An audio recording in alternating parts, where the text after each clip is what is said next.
Hello नमस्कार साथियों, आपका स्वागत है एक बार फिर से आपके अपने यूट्यूब परिवार में। तो साथियों, आज फिर से आपके लिए हिंदी का टेस्ट सेट कर दिया गया है यूपी पुलिस परीक्षा के लिए।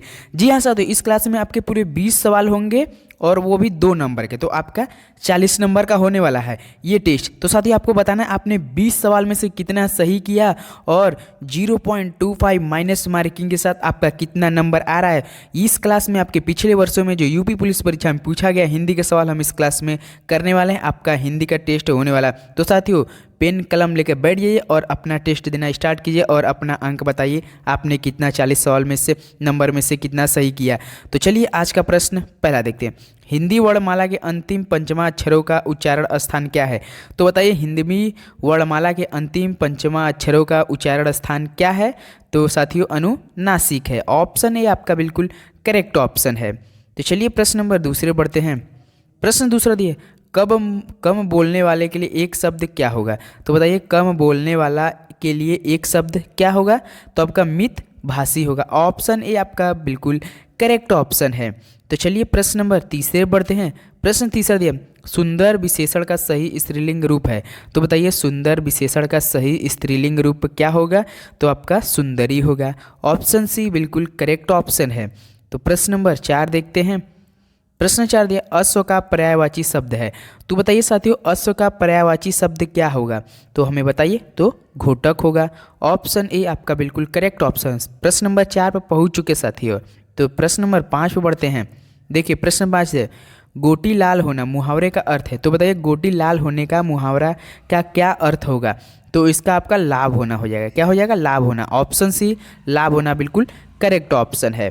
तो चलिए प्रश्न नंबर 6 देखते हैं। प्रश्न 6 दिया, निसंग शब्द में प्रयुक्त उपसर्ग है। तो बताइए निसंग शब्द में प्रयुक्त उपसर्ग कौन सा है? तो निस है। नी स है। साथ ही एक सवाल आपके लिए पूछते हैं। अब जो इसे मान लीजिए क पे एक ऐसा डंडा खड़ा है, मान लीजिए इसी तरह 100 पे एक डंडा खड़ा है। इसका मतलब आप समझते हैं, जैसे प पे ऐसे हो गया, इसका मतलब आप समझते आधा आधा बोलते हैं, आधा क आधा स आधा प। इसी तरह मान लीजिए 9 पे ऐसे लग गया तो इसका मतलब आधा ना होता, याद रखिएगा साथियों। तो इसमें निसंग शब्द में प्रयुक्त उपसर्ग कौन सा है? निस है। तो याद रखिएगा। चलिए प्रश्न नंबर 7 देखते हैं। चाप का अर्थ है। तो बताइए चाप का अर्थ क्या होगा? तो आपका होगा धनुष होगा। क्या होगा साथियों? धनुष होगा। ऑप्शन सी बिल्कुल करेक्ट ऑप्शन है। तो चलिए प्रश्न नंबर 8 देखते हैं। प्रश्न 8 दिया है, चिरायु का उपसर्ग है। तो बताइए चिरायु का उपसर्ग क्या होगा साथियों? तो आपका चीर होगा। देखिए चीर होगा। ऑप्शन भी बिल्कुल करेक्ट ऑप्शन है। इसमें भी देखिए र पे ऐसे डंडा खड़े, इसका मतलब आधा र है ये। तो प्रश्न नंबर 9 देखते हैं। प्रश्न 9 दिया है, लिखता का प्रत्यय है। तो बताइए लिखता का प्रत्यय क्या होगा? तो बताइए साथियों, दिमाग लगाइए। तो अथ होगा। ऑप्शन डी अथ बिल्कुल करेक्ट ऑप्शन है। तो चलिए प्रश्न नंबर 10 देखते हैं। प्रश्न 10 दिया, पवित्र का संधि विच्छेद है। तो बताइए पवित्र का संधि विच्छेद क्या हो जाएगा साथियों? तो बताइए क्या हो जाएगा? दिमाग लगाइए कि हम बताते हैं। इसका पो प्लस इत्र होगा। ऑप्शन में कोई दिया है ऐसा? पो प्लस इत्र। हाँ देखिए ऑप्शन ए आपका बिल्कुल करेक्ट ऑप्शन है। तो चलिए प्रश्न नंबर 11 बढ़ते हैं। प्रश्न 11 दिया है, निम्नलिखित में से अशुद्ध वर्तनी कौन सी है? तब साथियों इसमें आपको ढूंढना है अशुद्ध वर्तनी कौन सी है। इसमें अशुद्ध कौन सा है? कैलाश है। तो कैलाश कैसे लिखाता है? कैलाश शरीफा सवाल लिखाता है। तो ऑप्शन सी आपका बिल्कुल करेक्ट ऑप्शन है। तो चलिए प्रश्न नंबर 12 देखते हैं। निम्नलिखित में से कौन सा शब्द चंचला का अनेकार्थक नहीं है? तो साथियों बताइए निम्नलिखित में से कौन सा शब्द चंचला का अनेकार्थक नहीं है? तो इसमें कौन सा नहीं है? घेरा नहीं है साथियों। ऑप्शन डी आपका बिल्कुल करेक्ट ऑप्शन है। तो प्रश्न नंबर 13 देखते हैं। चतुरानन किस समास का उदाहरण है? तो बताइए साथियों चतुरानन किस समास का उदाहरण है? तो आपका ये बहुब्रीहि समास का है। किसका है साथियों? बहुब्रीहि समास का। ऑप्शन ए बिल्कुल करेक्ट ऑप्शन। तो साथियों पूरे 20 नंबर का ये मतलब 20 सवाल हो रहा है साथियों। आप पूरे 40 नंबर अब जरूर को आपको बताना है आपने कितना सही किया, आपका कितना नंबर आ रहा है। तो प्रश्न नंबर 14 पे देखते हैं। स्वर कितने प्रकार के होते हैं? तो बताइए स्वर कितने प्रकार के होते हैं? तो आपके 3 प्रकार के होते हैं। ऑप्शन ए बिल्कुल करेक्ट ऑप्शन। कितने प्रकार के होते हैं साथियों? 3 प्रकार के। तो चलिए प्रश्न नंबर 15 देखते हैं। प्रश्न 15 दिया है, वैदेही वनवास पुस्तक के लेखक कौन है? तो बताइए वैदेही वनवास पुस्तक के लेखक कौन है? तो आपके अयोध्या सिंह उपाध्याय है। कौन साथियों? अयोध्या सिंह उपाध्याय। तो ऑप्शन डी आपका बिल्कुल करेक्ट ऑप्शन है।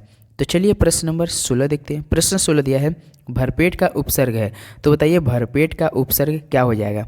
तो साथियों आपका भर होगा। क्या हो जाएगा साथियों? भर होगा। तो ऑप्शन डी आपका बिल्कुल करेक्ट ऑप्शन है। तो चलिए प्रश्न नंबर 17 बढ़ते हैं। प्रश्न 17 दिए दुर्ग का संधि विच्छेद है, तो बताइए दुर्ग का संधि विच्छेद क्या हो जाएगा साथियों। तो आपका देखिए हम बनाते हैं दू प्लस ग हो जाएगा। तो ऑप्शन में कोई ऐसा है? ऑप्शन बी है। तो ऑप्शन बी आपका बिल्कुल करेक्ट ऑप्शन हो जाएगा। तो प्रश्न नंबर 18 देखते हैं। प्रश्न 18 दिया है नीचे दिए गए शब्द का सही अर्थ चुनिए। ठिठोली, आपको इसका ठिठोली का सही अर्थ चुनना है। तो बताइए ठिठोली का क्या हो जाएगा सही अर्थ? परिहास हो जाएगा। ऑप्शन ए परिहास आपका बिल्कुल करेक्ट ऑप्शन हो जाएगा। तो चलिए प्रश्न नंबर 19 देखते हैं। प्रश्न 19 दिया है आगे पीछे खाई मुहावरे के रिक्त स्थान पर सही शब्द होगा। आगे पीछे खाई मुहावरे के रिक्त स्थान पर सही शब्द होगा। आगे झरना पीछे खाई, ये पहला ऑप्शन देखते हैं।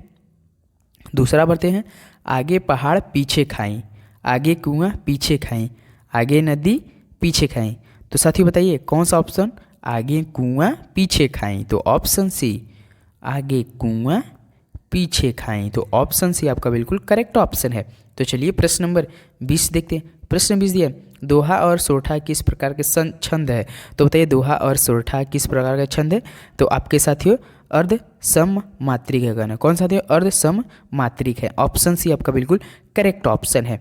तो साथियों ये टेस्ट आपका यही बस समाप्त करते हैं। तो चलिए मिलते हैं कल एक और टेस्ट के साथ। तो हमारे चैनल पर नए तो सब्सक्राइब जरूर कीजिए। आपका 20 टेस्ट 20 सवाल डेली हम कराते हैं हिंदी का, जो कि आपके पिछले वर्षों में पूछा गया है। तो चलिए मिलते हैं अगले एक वीडियो में। तब तक के लिए जय हिंद जय भारत।